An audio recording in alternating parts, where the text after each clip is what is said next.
Hello everyone, this is Zeal from Team 5795 back to the drawing board. And in this video we're going to start our series of making a drivetrain, specifically a plated drivetrain with HDPE plastic plates.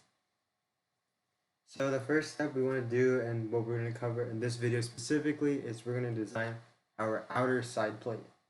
So because we know our outer side plate is HDPE, there's mainly two dimensions that we use in FTC. That is going to be 3/8 inch or 1/4 inch. For this video specifically, we're going to use 1/4 inch just because it's better and it's easier to remember instead of 3/8. So first off, we want to make a sketch, and for that we want our dimensions to be 17.5 inches wide and 3.5 inches tall. So we're going to make a quick sketch.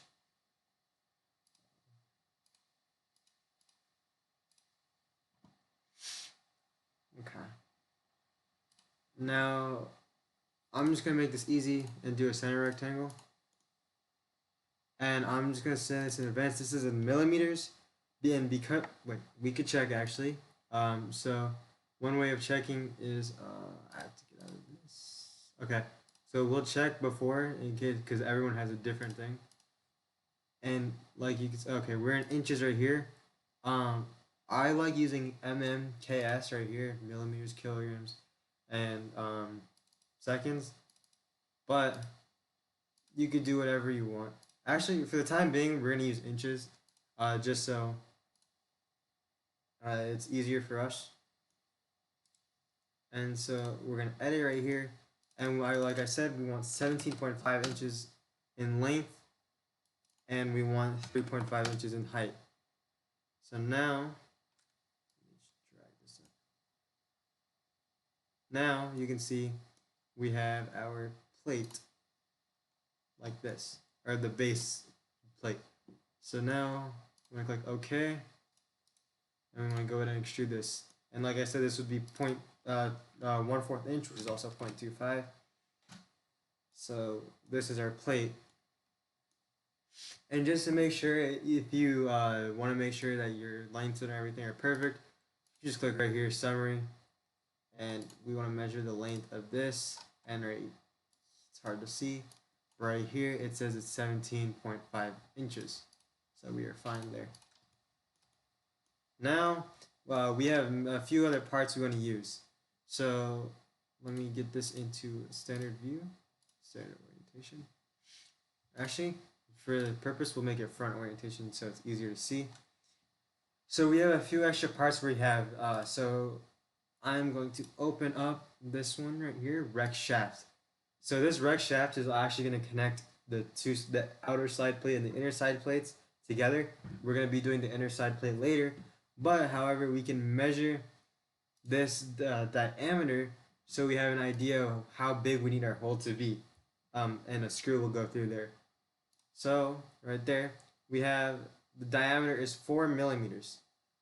So to convert from millimeters to inches, you just divide by 25.4. So we can just do 4 mm divided by 20, or 4 inches divided by 25.4, and you'll get that answer in inches. So let's go back to our outer side plate. And then we want to do an extrusion on here with the sketch. And so now I actually want to do a few reference lines. So what a reference line will do is it'll give me lines where I can like reference so that I don't have to find like a random point and try to base it off of that. So with this reference point right here, we already have this plane right here and this plane, but now I'm going to put this top face, this side face, this other side face, and this bottom face. Like that. And now if I click close, if I go back here, we have all these other lines where we can reference, which makes it really useful for us if we want to ever look at something and base it off of that. And we also have these middle lines, so we know exactly where the middle is going to be. So I'm gonna make okay, so we're gonna go first by making the two holes for those, or we're actually gonna do four holes. We're gonna do two in the top right corner and then two in the bottom middle for our rec shaft.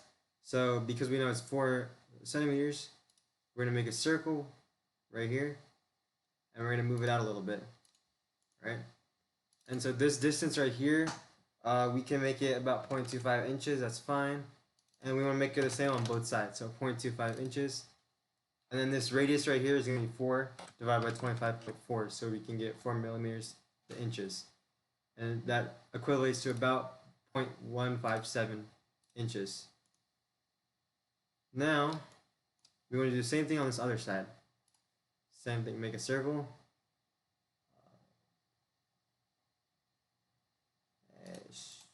Okay. And right here again, 0.25 inches. 0.25 inches. And just to verify that we did have 0.25 inches on this side. And then this diameter right here is an equal.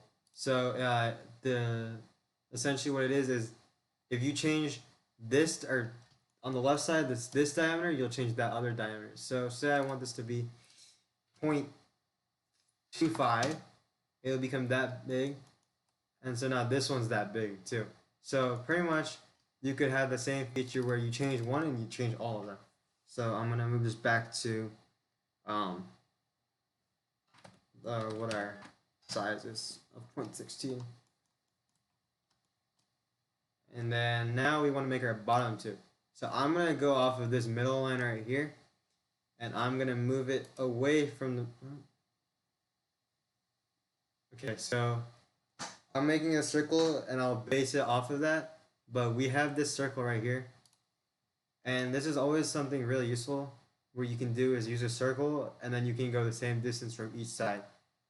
So I can have that and I can have that right here, and I can go ahead and delete this. Now I want this to also be 0.25 inches from the ground. Now you can see that both of these are the exact same. And then this distance, I want it to be 0.5. And then I can make this one 0.5 as well. Alright, so that is our thing. You can already see this equal sign, meaning that all of these circles have an equal diameter. So that's very useful. And we're going to click OK. Now with extrusions right here, we want to remove material. So the quick and easy way of doing this is we click on this depth and we go to this right here, the fourth selection. And that pretty much means that you want to extrude to that edge of the surface, right? So right now we have it so it doesn't extrude at all. But if we flip sides, it'll go outwards the way we want it to, and we click remove material. So now if you can see, it shows that we're actually removing material from here. So we can go ahead and click OK. And I'm going to hide these planes so it looks a little better. Now one thing that I like to do with my plate drive chains is have a chamfer at the edges, so we're going to go ahead and just do a few chamfers just for the sake of it. And then right here, I am just going to have it be 1 inch, just simple 1 inch, and click OK. So those are chamfered corners. One thing in FTC is you don't want to have sharp corners, so right here, these are all sharp corners. We'll get rid of those later, but for this part of the video, we're going to let it be. Now the next thing we want to do is we want to add the hole for the axle. And so if we measure right here,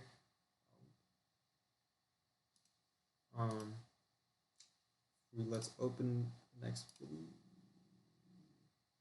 The axle right here, right? This is the axle we're using. It already has a green color because I decided to make it green ahead of time, just so it stands out. But we can go ahead and measure this axle length right here.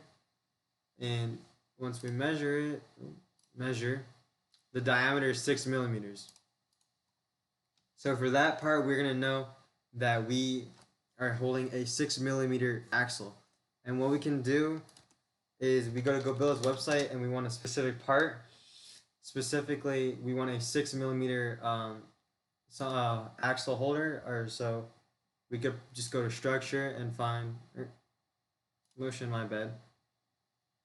And there's probably going to be some okay, on this GoBuild site specifically, it's already designed so that you have everything you need, and we're gonna go to a 6 millimeter bearing. I can just type it up; it's gonna be easier. MM bearing. Okay, so these are the 6 millimeter bearings. You have non-flanged, flanged, thrust ball, whatever you want. We just do the non-flanged just because it's simple. And then we just download the step file. I'm gonna quickly extrude this because, or extract it, just so. All right. And now we go back to our plate, and because we want to inspect that part, we want to open, and it's in my downloads. So let me quickly open that.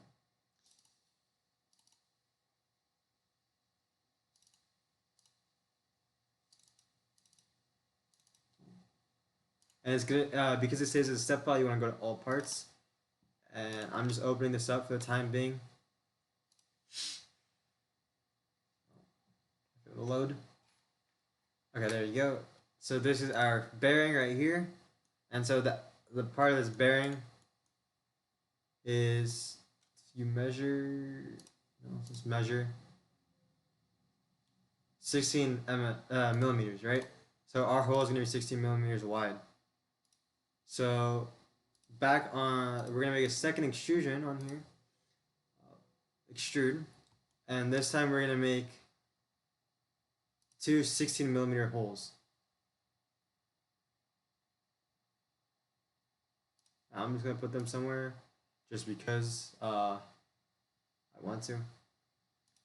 And now, so these two circles are equal length, and now I can put these together. So I'm going to do 6 inches on both sides, and this hole is 16 millimeters, so 16 and divided by 25.4 because there's 25.4 millimeters in an inch. So I do the same thing, this circle changes with it, so we're fine. I'm going to make this 0.5 inches below the center line. Actually, no, that's too little. We'll make it 0.25 inches below the center line. So it looks like that. And I'm going to click OK. And we're going to do the same thing.